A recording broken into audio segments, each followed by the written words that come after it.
Hi everyone, my name is Dmitry and welcome to my So Expired channel. So today I would like to share my bumpy experience using new developer from Cinestill. It's DF96.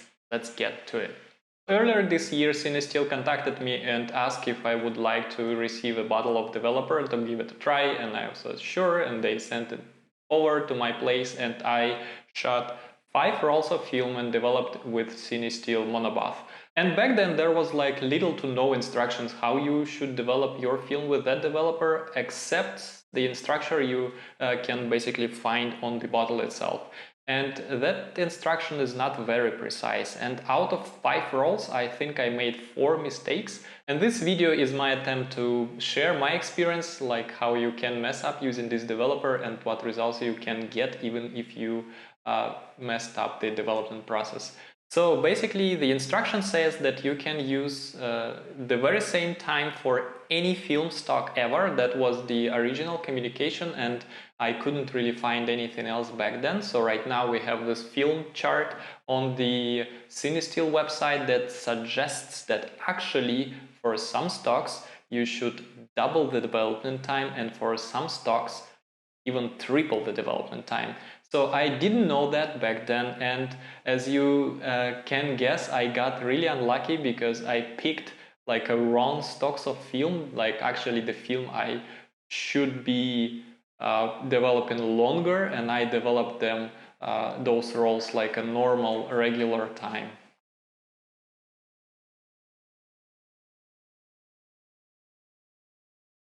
So obviously those rolls came out underdeveloped or underfixed or both. To my taste, they actually underfixed, and if you look closer at the negative of this Delta 100, you can actually see those kind of stripes and those like silver highlight,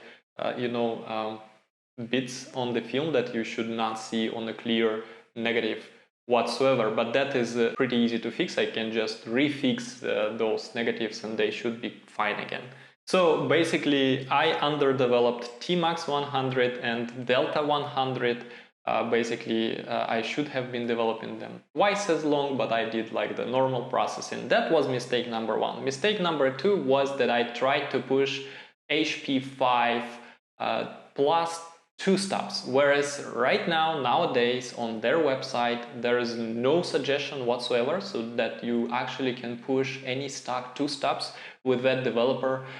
In this film chart table that they give you, they suggest that you can push film stocks only 1 stop, and actually even like for some stocks, if you want to get like a box speed, you should be pushing your film with that developer. Let's talk about what I wish to have with this developer and what is it unfortunately not. So basically they claim that with 1 liter of solution you can develop at most 8 rolls of film simultaneously in 1 tank, and I was dreaming about like just throwing in like random stocks of black and white film in 1 tank and just developing them in 1 shot, like in 3 minutes, boom, you got it.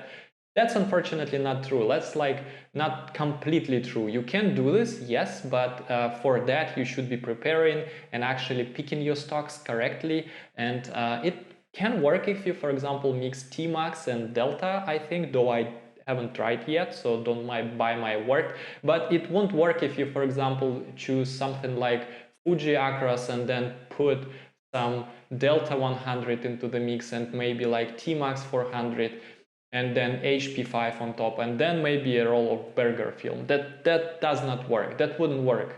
So you cannot use this developer like that. But that does not mean that you cannot really mix films. So you can, and the development time will be shorter than pretty much any other developer. Also assuming that you don't need an additional stop bath and fixing bath, so you're gonna have like in 3 minutes your film developed and like ready to hang it dry. So basically if you need something real fast, or you just getting into photography and you don't really want to mess with all different temperatures and different agitation styles, like different development times for different types of film. So yeah, I would suggest you just look at this developer as like a starter developer. But having said that, that is still, in my opinion, a very experimental thing. And if you do any kind of serious project, I would suggest looking away, or at least doing some, experiments on your own. Like, don't just jump using this developer. Try it with like a couple of rolls of film to see if you actually can get consistent results.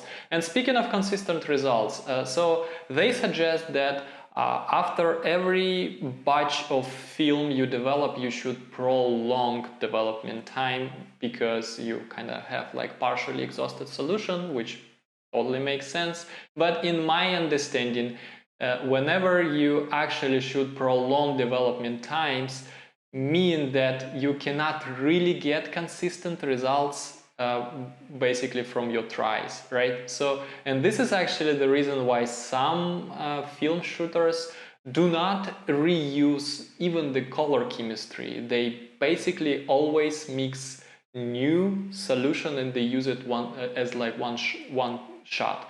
Because in my understanding, and I'm not a chemist, but just kind of a speculation, that also depending on the silver content of a film stock, you can basically exhaust your solution like more or less, and then every next film you're gonna be developing will be actually affected by that. So if you really want to get your consistent results, if you really want to get this consistent look, maybe this developer is not for you as well. So all in all, even like making all those mistakes that I made, I ended up having some photos I really like, and I even printed some photos from those rolls, and I really enjoyed the results. So it wasn't complete failure that set me off from using this developer. It was just an experience, an experiment, and I approached this as an experiment.